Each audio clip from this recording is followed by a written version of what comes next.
hapon po sa inyong lahat, mga kababayan ko.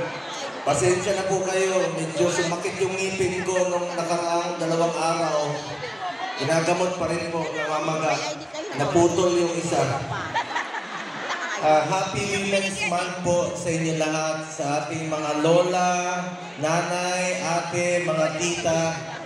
Palakpakan po natin ang ating mga kababaihan. Kahapon po, papunta ako rito. Marami pong mga OFWs, mga seaman, yung iba, lumapit sa akin. Sabi nila, Sir, salamat sa mga programa at tulong. Sa panahon pa dati ni Pangulong Duterte hanggang ngayon, sa Malasakit Center, sa pagpapauwi niyo sa amin nung panahon ng pandemya, sa mga tulong. Huwag ho kayong magpasalamat sa amin ni Pangulong Duterte. Sa totoo lang po, kami ang dapat magpasalamat sa inyo.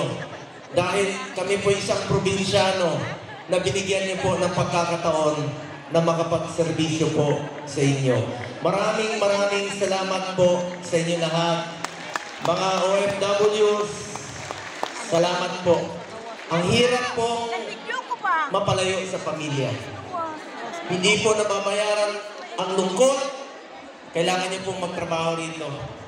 Kaya nandito lang po ang aking opisina, bukas para sa inyo, sa abot ng aking makakaya. Maalala niyo po, nung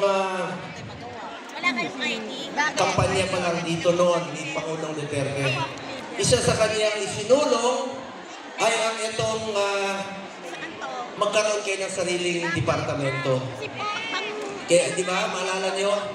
Kaya ako po, nung naging senador po ako, isa po ako, sa ilang lamang na nagsulong ko, konti pa lang kami noon.